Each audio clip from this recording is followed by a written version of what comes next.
Hello everybody and welcome back to Red Eagle Politics. Make sure you guys like this video down below and subscribe to the channel if you are new. So early voting in New Jersey is underway. The election is going to be taking place a week from Tuesday in New Jersey, Virginia, New York City. There's some court races going on in Pennsylvania. We'll be going live on November 4th and break it all down. But in terms of New Jersey, we don't really have a lot of concrete data, but what we do know are these little blurbs, and they do seem pretty solid overall. Ocean County, which is Trump plus 36, is on track to match the 2024 presidential turnout. Not saying it's going to, but here's why that's important.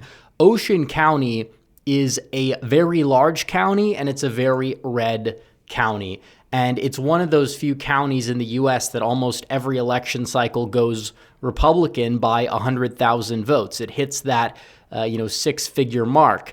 And while 2021, Jack Ciattarelli did very well statewide, he didn't get enough turnout in Ocean County because he wasn't able to break that. He got a good percent. He got 67.5, but overall, that's not all that remarkable. You're going to probably want to get into the 70s if you want to win the state. In Ocean County, Donald Trump got 67% of the vote. He also won it by 122,000 votes or so, which is pretty good overall. It's pretty good out of Ocean County, as you can see here when you look at it. And the fact that they're on track to match that turnout is huge because that would, I'm not saying it's going to happen necessarily, but let's say Jack gets to 200,000 votes there and she's stuck closer to Phil Murphy's margin, or maybe only gets like 80,000 votes total in that county. Guess what's going to happen? Jack's going to be able to have a net of like 40,000 votes in that county alone over last time, and he only fell short by 80-some thousand votes. So that would be roughly half of his margin right there if he's able to do well and turnout is able to rival 2024, maybe not beat it, obviously, but let's just say that it's on par and the red areas are the most, amped up. That's very good. Monmouth County, Trump plus 12, seeing long lines from opening. Again, Monmouth County, that is a good sign, as you know, because it is a county that voted for Donald Trump by 41,000 raw votes. In 2021, it voted for Jack by actually more than that. So this is a place he has a unique point of strength and got high turnout before. Seems like he might be getting higher turnout again. If he gets in the 60s, if he could win the county by like 50K, stretch it up again, that's another 5,000. It's all about the circle game. And what does that mean? It means you try to make the red circles bigger and the blue circles smaller. And once you do that, past a certain point, your state can become a red state, or if it's the other way around, the state could go blue or bluer than last time. And that's something that we're trying to prevent here. Also, Sussex County, which is this county up here, not as big, but they're showcasing relatively large turnout, saying 90% of the 2024 number. That's huge because it shows that people are just amped up to go and turn out. And the people that are drawing the crowds in an off year, the crowd size, it's not everything, but doesn't matter a little bit more when it comes to enthusiasm when you're in an election that has a dynamic like this. It does, and if people are really amped up to show up and cast their ballot for Jack, then they will be able to drum up the turnout more so than the other side, which just has to rely on their more traditional form of turning out voters. And Sussex County, it voted for Jack by roughly 19,000 votes, voted for Trump by 21. If he's able to get that number up a little bit more towards 23, 24, 25, it helps. It's all about the raw vote margins. Now, it is true on the flip side, turnout's up across the board, which is good no matter where it is, because Republicans tend to take advantage of the in-person early voting, although it is true that you do have, strong turnout in parts of Newark, Essex County, started out slow, picked up. Also, good turnout reported in Union County as well. And they typically already have high turnout out of the gate. We understand that these Democrat areas, there's a lot of people that live there, but B, higher engagement for sure, although they have been trending A little bit to the right, Newark, a lot of Hispanic voters. Jack is picking up endorsements of mayors of Hispanic suburbs of Newark that really have never voted Republican, but these mayors are endorsing Jack.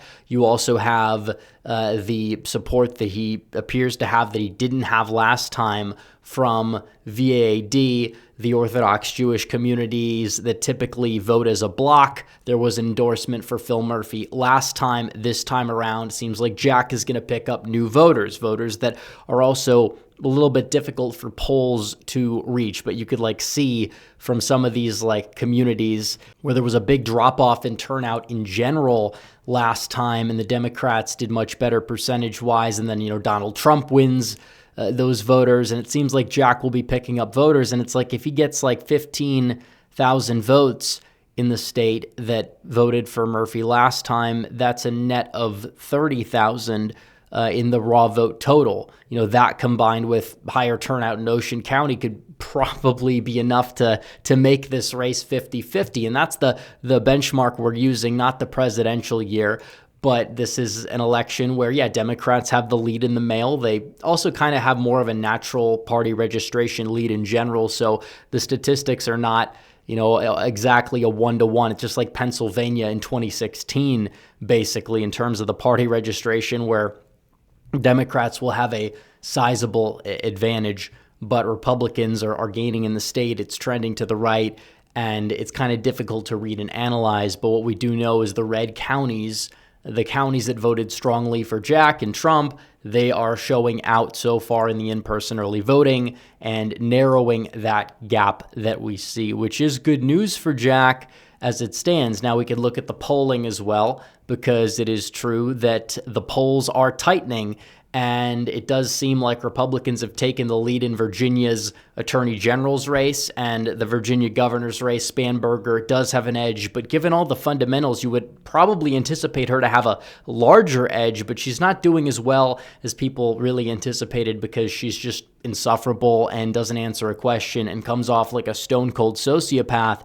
That might play well in Northern Virginia, but I don't think she's going to do too well outside of Northern Virginia. But the problem is so many people live in Northern Virginia, and their turnout is going to be too big, and Sears has not really done the best job as a candidate, fundraising, getting up on the airwaves, setting the narrative, you name it. But the polls here show us a common theme. And that is, Mikie Sherrill, she's winning them. She's not winning them by a lot. And the problem is that Jack outran the polls last time, mainly because all the undecideds he pretty much got. The only problem was Phil Murphy was at 50%. This time, Mikie Sherrill, she might be at 50 in some polls, but in the aggregate, she's not quite there, and that's not good for her. And you look at this, and it's okay, 48.1, not exactly quite cutting it. We've seen Jack tie in some polls. We've seen Jack lead some polls. He was getting a lot of momentum. I don't know if he's necessarily lost it or has hit a wall with it, but it just all comes down to turnout. The math is there. It's going to be a relatively competitive race, and there's a lot of scandals in her closet. Jack is, getting on the airwaves. He did well in the debates, and we will see if that effectively is able to carry him to a victory, which, by the way, would be an upset. She's still the favorite. I don't think she's a monumental favorite. I think you can call this race a toss-up. I think that's the right way to put it. And we need more polls. We absolutely need more polls here. And this is why I have decided to conduct a poll. We have our polling firm, SoCal Strategies. I'll be paying for New Jersey out of pocket, already paid for it out of pocket. However, the Virginia polls, which you want to poll Virginia, see how the Attorney General's race is going, the Lieutenant Governor's race, how is the Governor's race shaking out. We're going to be polling it all. Problem is we do need the money from the fundraiser, which I'll put the link for that in the description and pin comment down below, because we're already 17% of the way there. If we could just raise $500, if we have 100 people that are watching this that give just $5, we would have enough to poll Virginia. We could do a video analyzing the New Jersey poll, analyzing the Virginia poll, see how it's going to shake out. But regardless, It's an election. It comes down to turnout, and it's going down the wire, possibly closer than 2021. Can Jack pull off the upset? He absolutely can. However, some of the polls, a little bit murky, but we'll see. He's done everything right. He's been a great candidate so far, running a great campaign. So we'll see if he's able to close it out. But anyways, guys, thanks for watching this video. Like this video down below, comment down below, subscribe to the channel, hit the bell for notifications so you never miss another video. Follow me on social media. The links are all in the description down below, and I will see you guys in the next one. Red Eagle out.